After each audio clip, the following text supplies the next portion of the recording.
Joseph വിജയുടെ കച്ചവടം തൃശ്ശൂർ പൂട്ടിക്കുമോ? എന്താണ് സാറിന് തോന്നുന്നത്?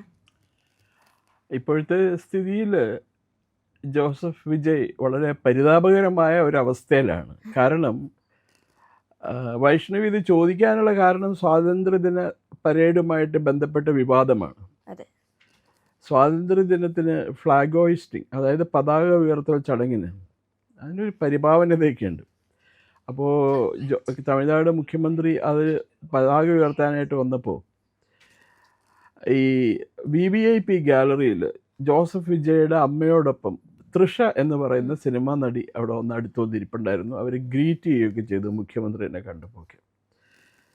ഇവരാരാണ്? ഒരു സിനിമാ നടി എന്നതിനേക്കാൾ ഉപരിയായിട്ട് തൃഷ ആരാണ്? ഔദ്യോഗിക പദവി ഒന്നും വഹിക്കണില്ല. അവർക്ക് അടുത്ത കാലത്ത് ദേശീയമോ അന്തർദേശീയമോ ആയിട്ടുള്ള അവാർഡുകളൊന്നും ലഭിച്ചിട്ടില്ല. അപ്പം അങ്ങനെ ഒരു അവാർഡ് ലഭിച്ച വ്യക്തിയാണ് എന്നുണ്ടെങ്കിൽ തീർച്ചയായിട്ടും അവരെ ആദരിക്കുന്നതിൻ്റെ ഒരു സൂചനയായിട്ട് അവരെ ആ സ്റ്റേഡിയത്തിൽ VIP ഗാലറിയിൽ ഇരുത്താം. പക്ഷേ ഇതൊന്നുമില്ലാതെ ഇവരെക്കുറിച്ച് വീണ്ടും ഇഷ്ടംപോലെ സ്കാൻഡൽസും ഗോസിപ്സും പിന്നെ അതുപോലെ വിവാദങ്ങളും കത്തി നിൽക്കുന്ന സമയത്ത് ജോസഫ് വിജയ് അവരെ വിളിച്ച് VIP ഗാലറിയിൽ ഇരുത്തിയതിന് തമിഴ്നാട്ടിലെ പ്രതിപക്ഷ കക്ഷിയായ DMKയും അതുപോലെ മറ്റു പലരെയും ചോദ്യം ചെയ്തിട്ടുണ്ട്. സ്വാഭാവികമാണത്. വൈഷ്ണവിക്ക് അറിയാമല്ലോ, ഇൻഡിപെൻഡൻസ് ഡേ പരേഡിൻ്റെ പ്രത്യേകത എന്ന് പറഞ്ഞാൽ അന്ന് നമ്മൾ നമ്മുടെ സ്വാതന്ത്ര്യത്തിന് വേണ്ടി പൊരുതി ജീവൻ ബലിയർപ്പിച്ച സ്വാതന്ത്ര്യ സമര സേനാനികളോടുള്ള ആദരവ് പ്രഖ്യാപിക്കാൻ വേണ്ടിയിട്ടുള്ള ഒരു ചടങ്ങാണ്. അതുപോലെ ഭാവി തലമുറയ്ക്ക് ഇന്ത്യൻ സ്വാതന്ത്ര്യത്തിൻ്റെ മഹത്വം മനസ്സിലാക്കി കൊടുക്കാനായിട്ട് നടത്തുന്ന ഒരു ചടങ്ങാണത്. എല്ലാ ദിവസവും എല്ലാ ഇൻഡിപെൻഡൻസ് ഡേയുടെ അന്നും പ്രധാനമന്ത്രി രാജ്ഘട്ടിൽ പോയി ഗാന്ധിയുടെ സമാധിയിൽ പുഷ്പാർച്ചന നടത്തി വന്നിട്ട് റെഡ് ഫോർട്ടിൻ്റെ കൊത്തളങ്ങളിൽ നിന്നും രാഷ്ട്രത്തോട് അഭിസംബോധന ചെയ്യും. രാജ്യം മുഴുവൻ കാണും. എത്രയോ വർഷമായിട്ട് നടക്കുന്ന 948 തൊട്ട് നടക്കുന്ന ഒരു ചടങ്ങാണിത്. അത് അന്നൊക്കെ ആകാശവാണിക്കാർ അതിൻ്റെ ലൈവ് പ്രക്ഷേപണം ചെയ്യുമായിരുന്നു. അന്ന് TV വന്നിട്ടില്ല. ടെലിവിഷനൊക്കെ വന്നപ്പോൾ ഈ സാറ്റലൈറ്റ് ഇതൊക്കെ കമ്മ്യൂണിക്കേഷൻ സംവിധാനമൊക്കെ വന്നപ്പോൾ ഈ എല്ലാ ന്യൂസ് ചാനൽസും മിക്കവരും ഈ പ്രധാനമന്ത്രിയുടെ independence day message to the nation from the red fort അത് പ്രക്ഷേപണം ചെയ്തു തുടങ്ങി. അതിന് വളരെ പവിത്രതയുണ്ട്. ഇപ്പം നരേന്ദ്രമോദി വന്നതിന് ശേഷം ഒരു പ്രത്യേകതയും കൂടിയുണ്ട്. 2014 തൊട്ട് അദ്ദേഹം അടുത്ത ഒരു വർഷം നടപ്പിലാക്കാൻ പോണ പദ്ധതികളെക്കുറിച്ചും അതിന് ഭാവി പരിപാടികളെക്കുറിച്ചും ജനങ്ങളോട് സംവദിക്കുന്ന ഒരു വേദിയായി മാറ്റി ഇൻഡിപെൻഡൻസ് ഡേ. അതിലാണത് ജനധൻ യോജനയെക്കുറിച്ചും അതുപോലെ ഡയറക്റ്റ് പേയ്മെൻറ്റിനെ കുറിച്ചൊക്കെ ആദ്യം പ്രഖ്യാപനം നടത്തിയത് ഇൻഡിപെൻഡൻസ് ഡേ മെസ്സേജിലായിരുന്നു. ഒരു കാര്യം ശ്രദ്ധിച്ചിട്ടുണ്ടോ? അദ്ദേഹം വരുന്നത് തന്നെ കുർത്തയും പൈജാമയൊക്കെ ഇട്ടൊരു ഗുജറാത്തി ഗ്രാമത്തിൽ, തൻ്റെ ഗുജറാത്തി ഗ്രാമത്തിൽ അതേ ഡ്രസ്സൊക്കെ തലപ്പാവൊക്കെ കെട്ടിയിട്ടാണ് വരുന്നത്. അദ്ദേഹം ഷോ ബിസിനസ് കാണിക്കാനായിട്ട് വരുന്ന ആളല്ല. അദ്ദേഹം വളരെ ഗൗരവമായിട്ടുള്ള കാര്യമാണ് അദ്ദേഹം ഇൻഡിപെൻഡൻസ് ഡേയിൽ പ്രസംഗിക്കുക. അപ്പോൾ അതിനൊരു പരിഭാവനതയുണ്ട്, സീക്രട്ട്നെസ് ഉണ്ട്, സെറീനിറ്റി ഉണ്ട്, ശാന്തതയുണ്ട്, കുലീനത്വമുണ്ട്, ആഢ്യത്വമുണ്ട്, എല്ലാം കൂടി ചേർത്തിട്ടാണ് നടക്കുന്നത്. അതുകൊണ്ടാണ് നമ്മൾ ദേശീയ ഗാനവും നാഷണൽ സോങ്, നാഷണൽ ആന്തം ഇതെല്ലാം ആ സമയത്ത് പതാക ഉയർത്തുമ്പോൾ ആ പശ്ചാത്തലത്തിൽ ഇത് കൊടുക്കുന്നത് അതുകൊണ്ടാണ്. അപ്പോൾ ഇപ്പോൾ ഈ അവിടെ വ്യക്തിപരമായ സൗഹൃദത്തിനോ അതല്ലെങ്കിൽ ബന്ധങ്ങൾക്കോ ഒന്നും താല്പര്യമില്ല.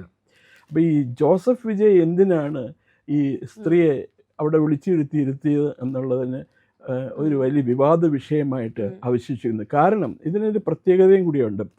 ജോസഫ് വിജയും അയാളുടെ ഭാര്യയും തമ്മിൽ കുടുംബപരമായ പല പ്രശ്നങ്ങളുണ്ട്. അവർ കോടതിയിലൊക്കെ പോയിരുന്നു. പിന്നെ കോടതിയിലെ കേസ് പിൻവലിച്ചു എന്നൊക്കെയാണ് പറയണത്. വിവാഹമോചനത്തിനുള്ള കേസ് പിൻവലിച്ചു എന്നും പറയുന്നുണ്ട്. അതെ. പക്ഷേ അപ്പോൾ അങ്ങനെയുള്ള ഒരു സാഹചര്യത്തിൽ ഈ ചീത്ത പേര് കേട്ടുകൊണ്ടിരിക്കുന്ന ഒരു സാഹചര്യത്തിൽ ഇപ്പോൾ സാധാരണ ഒരു മനുഷ്യനാണ് പോട്ടെ എന്ന് വയ്ക്കാം, ഇദ്ദേഹം ഒരു സംസ്ഥാനം ഭരിക്കുന്ന മുഖ്യമന്ത്രിയാണ്. അപ്പോൾ ഏറ്റവും കൂടുതൽ image, clean image, Caesar's wife should be more pure എന്ന് പറയാറില്ലേ, അതേപോലെ ഒരു മുഖ്യമന്ത്രിയുടെ പേഴ്സണൽ ലൈഫും മുഖ്യമന്ത്രിയുടെ ഔദ്യോഗിക ജീവിതം ഒരേ നിലവാരം പുലർത്തുന്നതായിരിക്കണം.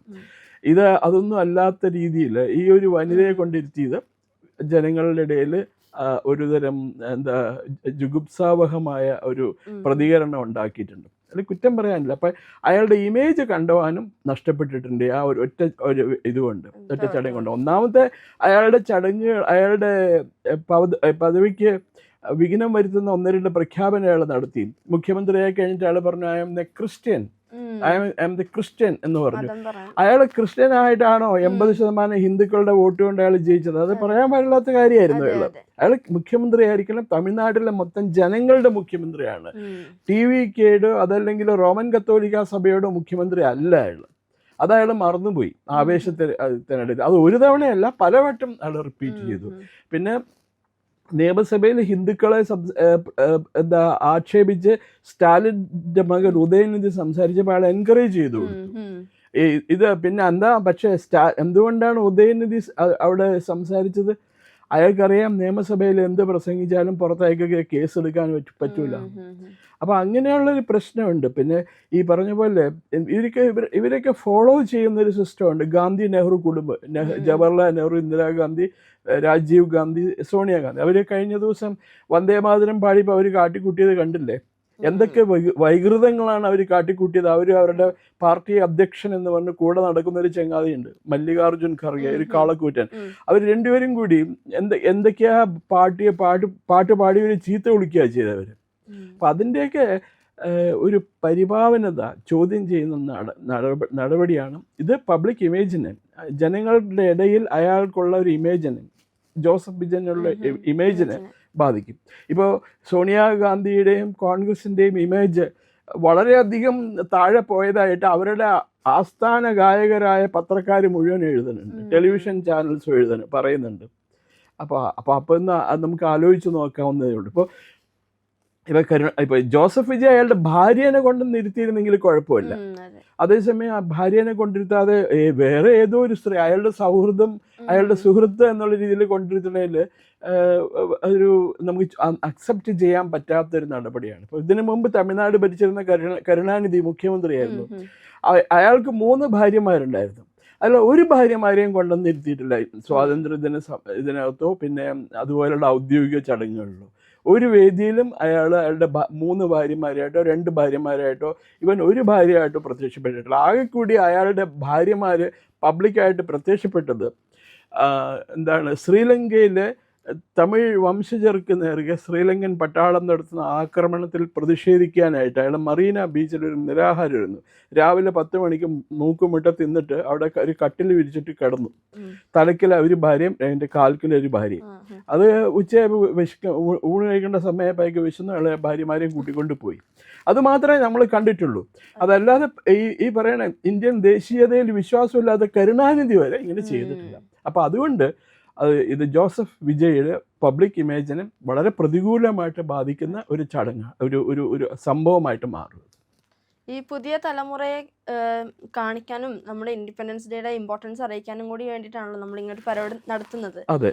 അപ്പോൾ ആ ഒരു സ്ഥലത്ത് ഒരു വൈഫ് അല്ല, അങ്ങനെ ഒരു സ്ത്രീയെ അവിടെ നിർത്തി കഴിയുമ്പോഴത്തേക്കിനും പുതിയ തലമുറയ്ക്ക് വരെ അത് വേറൊരു രീതിയിലൊരു ഇൻഫർമേഷൻ ആണ് കൊടുക്കുന്നത്. സോ അതിനെക്കുറിച്ച് എന്താ സാറിന് പറയുക? ഒരു തെറ്റായ സന്ദേശമാണ് നമ്മൾ നൽകുന്നത്. അപ്പോൾ നമ്മളെ ഒരു ഔദ്യോഗിക പദവിയിൽ, ഒരു വലിയ പ്രധാനപ്പെട്ട ഭരണഘടനാപരമായ പദവിയിലിരിക്കുമ്പോൾ നമ്മളുടെ ജീവിതം, നമ്മളുടെ പൊതുജീവിതം എന്ന് പറഞ്ഞ് വളരെ ക്ലീൻ ആയിരിക്കണം. അതുകൊണ്ടാണല്ലോ നമുക്കെതിരെ അഴിമതി ആരോപണമോ അതല്ലെങ്കിൽ മറ്റേതെങ്കിലും തരത്തിലുള്ള ആരോപണമോ വരികയാണെങ്കിൽ ഉടനെ തന്നെ രാജിവെച്ച് നമ്മൾ പിന്മാറുക എന്ന് പറയുന്നത്. അപ്പോൾ ഇപ്പം അങ്ങനെയുള്ള ഒന്നും ഇല്ലാതെ വരുമ്പോൾ ഈ ജെൻസി എന്ന് പറയുന്നത്, ഇപ്പം നിങ്ങളെപ്പോലുള്ള തലമുറയിൽപ്പെട്ടവർക്ക് ഇതൊരു തെറ്റല്ല. അയാൾ തൃശ്ശാനെ വിളിച്ചുകൊണ്ടിരുത്തി അതിൽ ഇത്ര തെറ്റെന്താണ് എന്നുള്ള ലാഘവത്തോടുകൂടി ചോദിക്കുമായിരിക്കും. അപ്പോൾ അത് വളരെ പുതിയ തലമുറയ്ക്ക് കൊടുക്കുന്ന ഏറ്റവും തെറ്റായ സന്ദേശമാണ് ഈ തൃശ്ശാനെ കൊണ്ടുവന്നിരുത്തിയത്. പ്രിയമുള്ളവരെ, മറ്റു മാധ്യമങ്ങൾ പറയാത്ത ഏറ്റവും പുതിയ വാർത്തകളും വിശകലനങ്ങളുമായിട്ടാണ് ഇന്ത്യ ലൈവ് നിങ്ങളുടെ മുന്നിലേക്ക് വരുന്നത്. നമ്മുടെ ചാനൽ കാണണം, ഒരുപാട് പേരെ കാണിക്കണം, അവരോടൊക്കെ ചാനലിൻ്റെ വരിക്കാരാവാൻ പറയണം, സബ്സ്ക്രൈബ് ചെയ്യണം. ചെയ്യാത്ത ആളുകൾ ഉറപ്പായിട്ടും ചെയ്യണേ.